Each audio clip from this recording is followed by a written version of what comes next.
इस deep dive में आपका स्वागत है। आज हम बात करें अमेरिका भारत व्यापार तनाव की, खास तौर पर जो नए अमेरिकी टैरिफ लगे हैं भारत पर और भारत की बदलते वैश्विक रिश्तों की।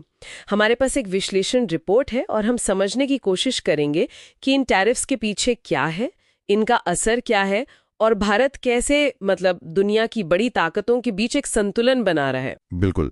और यहाँ ना सबसे दिलचस्प बात यही है कि कैसे इकोनॉमी और जियोपॉलिटिक्स अर्थव्यवस्था और भू राजनीति आपस में घुल मिल गए हैं।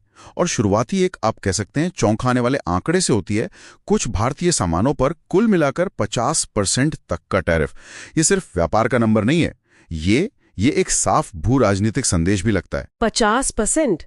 ये तो सच में बहुत ज्यादा है। जरा से खोलिए, ये टैरिफ हैं क्या और कब से लागू हो रहे हैं? हाँ देखिए, ये 2 हिस्सों में है। पहला है 25% का बेस टैरिफ जो भारतीय निर्यात पर लगेगा जी। ये 1 अगस्त 2025 से, और फिर उसके ऊपर एक और 25%। ये एक तरह का जुर्माना टैरिफ है क्योंकि भारत रूस से तेल और रक्षा सौदे वो जारी रखे हुए हैं। ये वाला 27 अगस्त 2025 से। तो नतीजा, कपड़ा, रत्नाभूषण, ऑटो पार्ट्स जैसी कई चीजों पर हाँ कुल 50% टैरिफ। अच्छा, लेकिन अमेरिका इसके पीछे वजह क्या बता रहा है? क्या ये सिर्फ वही पुरानी बात है कि भारत के टैरिफ ज्यादा हैं, वो टैरिफ किंग वाली बात जो पहले कही गई थी? वो एक वजह जरूर बताते हैं, भारत के अपने टैरिफ्स। हालांकि ये भी देखना जरूरी है कि भारत का जो औसत लागू MFN टैरिफ है, जो वो आमतौर पर सबको देता है, वो करीब 15.9% है और अमेरिका का वो 3.4% है। पर इसमें एक पेच है।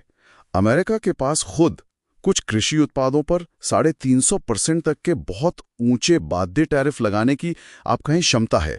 वो लगा सकते हैं, एक तरह की ऊपरी सीमा है ये। अच्छा, तो ये सिर्फ टैरिफ की बात नहीं है? नहीं, और भी कारण है। दूसरा कारण वो बताते हैं 2024 में भारत के साथ अमेरिका का व्यापार घाटा जो करीब $46 बिलियन का रहा। और तीसरा और शायद सबसे अहम जो हालिया जुर्माना है, वो तो सीधे सीधे भारत के रूस के साथ जो ऊर्जा और रक्षा संबंध चल रहे हैं उससे जुड़ा है। तो जाहिर है इतने भारी टैरिफ का असर तो भारत पर पड़ेगा। भारतीय निर्यातकों पर क्या बीत रही है? असर तो देखिए काफी गंभीर है। एक अनुमान है कि उनकी कॉम्पिटिटिवनेस बाजार में टिकने की जो क्षमता है उसमें 30 से 35% की गिरावट आ सकती है। कई ऑर्डर तो सुनने में आ रहा है कि होल्ड पर डाल दिए गए हैं। और सबसे ज्यादा मार पड़ रही है MSMEs पर, छोटे और मंझोले उद्योगों पर। उनके लिए ये लागत झेलना बहुत मुश्किल है। हाँ, ये तो भारत की तरफ की बात हुई, पर क्या अमेरिका के लिए भी इसके कुछ अनचाहे नतीजे हो सकते हैं? हाँ, बिल्कुल हो सकते हैं। पहली बात तो ये कि जो सामान भारत से अमेरिका जाता है वो वहाँ उद्योगों के लिए कच्चा माल हो सकता है या फिर सीधे उपभोक्ताओं के लिए वो महंगा होगा। तो इससे अमेरिका में ही महंगाई बढ़ने का खतरा है। और दूसरी बात, भारत पर रूसी तेल से हटने का दबाव बनाने की कोशिश, इससे दुनिया भर में तेल की कीमतें और ऊपर जा सकती हैं। तो ये साफ दिखाता है कि कैसे व्यापार नीतियां आजकल एक भू राजनीतिक हथियार बन गई हैं और इसके जोखिम वो उसे इस्तेमाल करने वाले देश को भी उठाने पड़ सकते हैं। तो इस अमेरिकी दबाव के बीच भारत क्या कर रहा है? ऐसा लग रहा है कि भारत कई रिश्तों को एक साथ साधने की कोशिश कर रहा है। हाँ, इसे आप बहु संरेखण या मल्टी अलाइनमेंट कह सकते हैं। भारत किसी एक गुट में बंधने के बजाय अपने हितों को देख रहा है।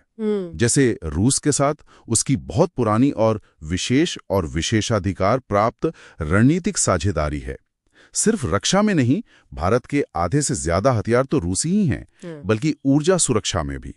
रूसी तेल का आयात देखिए, युद्ध से पहले 2% से भी कम था, अब 2024 तक 35% से ज्यादा हो गया है। अच्छा, और दूसरे देशों के साथ? बिल्कुल, जापान के साथ भी विशेष रणनीतिक और वैश्विक साझेदारी है।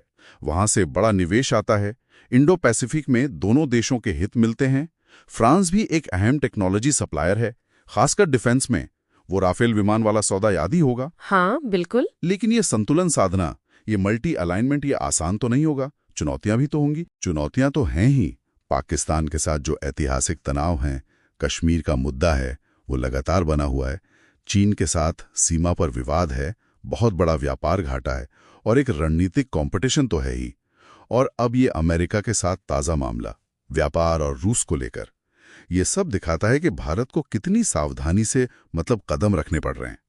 इसी को शायद रणनीतिक स्वायत्तता या स्ट्रेटेजिक ऑटोनॉमी कहते हैं, अपनी जगह बनाए रखना। बिल्कुल, अपनी आज़ादी बनाए रखना कि हम अपने फैसले खुद लेंगे, अपने हितों के हिसाब से। ये एक बहुत ही जटिल जाल है जिसमें भारत अपना रास्ता बना रहा है। तो अगर हम सार निकालें तो हम ये देख रहे हैं कि अमेरिका टैरिफ का इस्तेमाल सिर्फ व्यापार के लिए नहीं बल्कि एक भू राजनीतिक दबाव बनाने के लिए भी कर रहा है। और ऐसा सिर्फ चीन जैसे प्रतिद्वंदियों के खिलाफ नहीं बल्कि भारत जैसे साझेदारों के खिलाफ भी हो रहा है। एकदम सही कहा आपने। और भारत का जवाब क्या है? वो अपनी रणनीतिक स्वायत्तता पर जोर दे रहा है। वो रूस, अमेरिका, जापान, फ्रांस, इन सब के साथ रिश्तों में एक संतुलन, एक विविधता लाने की कोशिश कर रहा है। तो ये कहानी सिर्फ टैरिफ की नहीं है, ये एक बदलती हुई दुनिया का लक्षण है जहां आर्थिक और भूराजनीतिक हित बहुत गहरे जुड़ गए हैं। तो श्रोताओं के लिए एक आखिरी सवाल छोड़ जाते हैं सोचने के लिए। जैसे जैसे व्यापार और भू राजनीति का ये गालमेल बढ़ रहा है, कोई भी देश अपनी आर्थिक जरूरतों, अपने पुराने रिश्तों और बड़ी ताकतों के दबावों के बीच असरदार तरीके से संतुलन कैसे बना सकता है? असल में ये जो रणनीतिक स्वायत्ता की बात हम कर रहे हैं, ये दिखती कैसी है जमीन पर, खासकर तब जब उसकी कोई कीमत चुकानी पड़े?